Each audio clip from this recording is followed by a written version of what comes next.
We're going to move on to another game now. This is called rapid fire questions. I'm going to throw a question down to you. To top of your head, tell me what your answer is, and you feel free to talk more about it if you want. Okay. So the first one, who is your favorite cinema Batman? Uh, or live action or animated? Live action. Christian Bale. Christian Bale. See, my one is interesting in that I think Christian Bale was the best Bruce Wayne, but I actually like Michael Keaton as the best Batman, if that kind of makes sense. Because the thing about Bale that kind of puts me off a bit with the whole Batman thing was the voice. Yeah. Especially I remember watching The Dark Knight, and I watched it at IMAX, so everything's just really big and loud, right? But when he first spoke in that film, I was just like, oh, that's kind of Well, odd. what makes me tip toward Christian Bale is Nolan's direction is, and I agree with you. The voice weirded me out too. That's one problem I do have with that trilogy. However, Nolan was not a nerd, but he did his research. He had Hmm. read Batman: The Long Halloween and Year One. Thank goodness he hadn't read The Dark Knight Strikes Again or The Dark Knight Returns, because everyone wants to base their Batman off that. But Yeah. so he did more of the early Frank Miller stuff, which was really good. And also Heath Ledger read all these Joker graphic novels to prepare for his role. May he rest in peace. So I really think that was what tips it off for me. Tim Burton, you can tell he was just going off on studio notes to create his Batman universe. And no shade, because I think that they came off really well, but there's just some finer details about the way he directed those movies, where as a Batman fan, I'm kind of like, I'm not crazy about that choice. But that's a personal preference. That's not a criticism of Tim Burton or even Michael Keaton, who I do think was a good Batman. Do you think, like, I actually also liked what Ben Affleck did with the character, but I think the problem I had with a lot of the Affleck Batman was not so much his performance, but just the way the directors kind of like I utilized it. agree. Would that be a fair assessment, do you think? Yeah, I agree. I feel like if he had had a different director, he would have done really well. Because I have a problem with directors. They either want to do too young Batman or too old Batman, and that was Right. another reason why I liked the Dark Knight trilogy. Was he was at his prime, at least in the first two films. Yeah. But if they were to do an old man Batman, Ben Affleck was the correct choice. It's just like you said, he kind of got bad direction. Because again, Zack Snyder, what did he say? Oh, I read the Dark Knight Returns. If that's the Mm. only thing you read, then you have kind of a warped view of Batman, because you don't have all the backstory to why Bruce Wayne is how he is in the Dark Knight Returns. Yeah. And I think Ben Affleck suffered for that. And I know I'm gonna have all the Snyder fans screaming at me, but I actually liked Ben Affleck better in the theatrical version of Justice League that Whedon directed. Not saying it was better. I will objectively say the Snyder cut is better. However, Whedon had a better grasp on the character of Batman in his cut. So that, just going off there. Fair enough. There was a tweet that you put out a few years back, and the tweet was Christopher Nolan is the only visionary director working today. Do you still stand by that statement?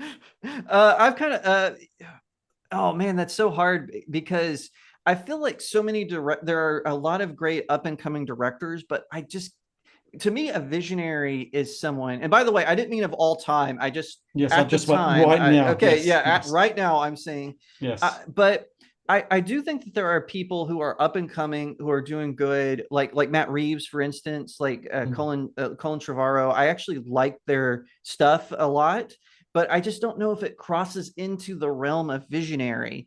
To me, a visionary, they develop their own unique style, their own way of telling things. Um, and one of the only reasons I didn't throw in, say, Tim Burton, was I felt like Tim Burton, he had kind of lulled in his career a little bit at that time. And that Yeah. was kind of my point, because people were saying, well, what about Ridley Scott? I'm like, what has Ridley Scott done anything? What was the last time he did a movie that just united everyone and said, yeah, this is an amazing film? Same with James Cameron. And people are trying to tell me Denis Villeneuve. I'm like, making a movie slow does not make you a visionary. So, Mm. but yeah, but I will say, some people did ask me later, like, well, what about animated directors? And I was like, okay, you got me there. Hayao Miyazaki is definitely a visionary director as far as animation. And I probably should have clarified that. I was mainly talking about live action directors. Yeah. Yeah. And and I should have clarified. And I did clarify that in the commenting to people. I was like, well, I was speaking about this, but yes, if you say Hayao Miyazaki, of course I'm going to say he's a visionary director. But it's one of those things I don't know, because it's I've not really seen a movie since Oppenheimer, again, Christopher Nolan, that I thought, wow, a visionary made this. I've not. That's why it's so hard. I've seen good films, but I haven't seen a great film in a long time. And like I said, I consider Oppenheimer a great film, but just it's hard to say that.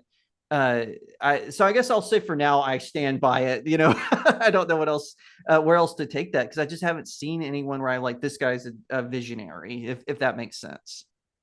Next one. Is Die Hard a Christmas movie? Yes, of course it's a Christmas movie. It's got the mall Santa, it's got Christmas presents, it's got the Christmas music. So it takes place on Christmas. Yes, Die Hard is it's a Christmas action film. It was really funny. 20th Century Fox, before they got bought out by Disney, they actually did a Christmas trailer for Die Hard, Right. and I thought it was hilarious. Like they even got they got a narrator who sounded like he was right out of the 90s to narrate it. It was really funny. So yes, I consider it a Christmas movie. Like Batman Returns, I consider Batman Returns a Christmas movie. See, I think I'm just like the only one on the island and just sticking to no. I really am. I mean, if Die Hard is a Christmas movie, that means Lethal Weapon has to be a Christmas movie as well, right?